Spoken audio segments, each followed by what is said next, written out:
visionary. Maybe there's not much of a difference. Either way, the gangs ruled Gatlin City for 20 years, while crime and vice spread like sewage around a backed-up pipe. And the age of anarchy might have gone on for another 20 years, 50 years, an eternity, but then seemingly overnight, hope.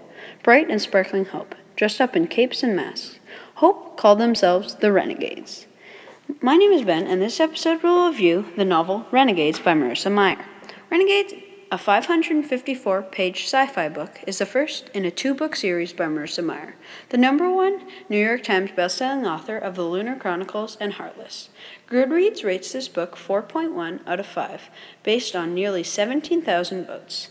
Nova Artino is a hardcore anarchist, fighting against the Renegades for revenge. Nova meets Adrian, a renegade who believes in her and the cause of the Saviors. She is then forced to make a difficult decision between good and evil.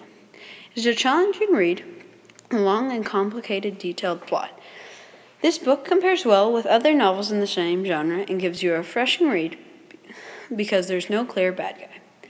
This book is written in a way where it's mostly through dialogue that the author communicates the feelings and reactions of the characters.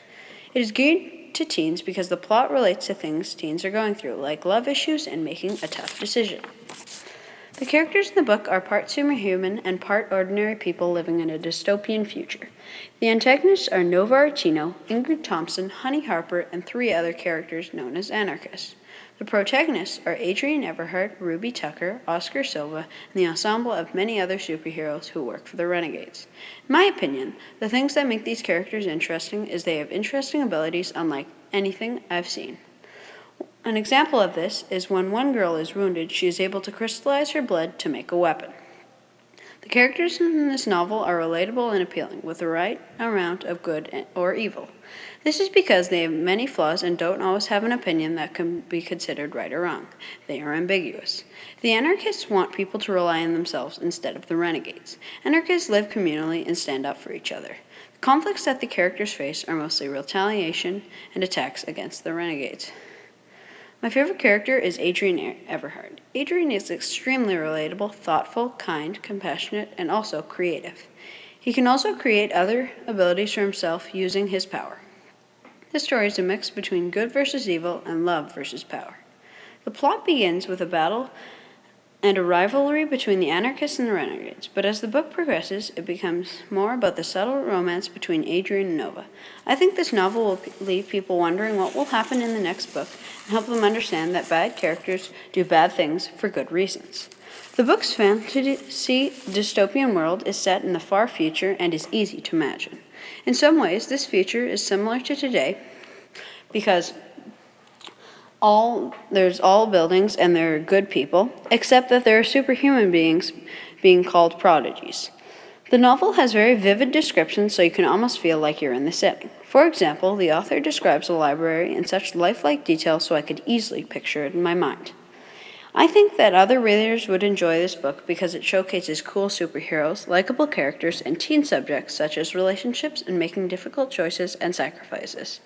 This novel always left me wondering whether a character would or would not do something wrong. I enjoyed the novel because the characters were remarkably compelling, and each character had a story I wanted to hear more about. I think this book does exceedingly well compared to other novels in the same genre because it develops the plot of the story, but it's also different because in most superhero books or movies, they portray the antagonist as horrible. I also thought that the book was different because the novel showed that the Renegades made mistakes and wrong choices, unlike other novels I've read. This book was funny and clever with several puns.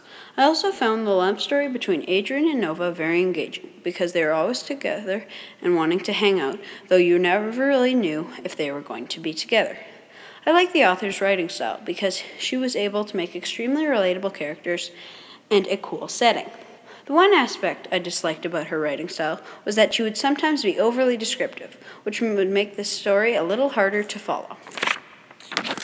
I thought that the author developed the plot well, and I was really intrigued by what was going to happen next. The book really had no ending and left you confused because it ended suddenly and didn't really summarize the ending. Some stories were dragged out too long and they didn't end. However, I felt some aspects of the book, such as the relatability of characters and the development of the setting, were fairly complete.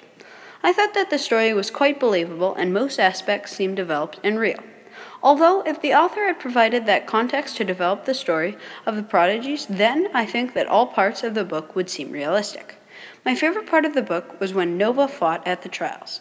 I liked that scene because Nova explained her plan to defeat Gargoyle. Her plan was very simple and made sense to me. If I was the author of the book, I would have spent more time telling the reader about the background of each character. I would have also edited the book so that it did not have paragraphs of unnecessary description.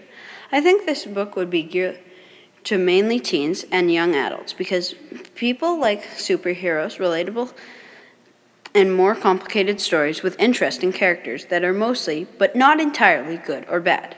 This is an attention-grabbing, worthy read that I would give 5 out of 5 stars. Thank you for listening to my podcast.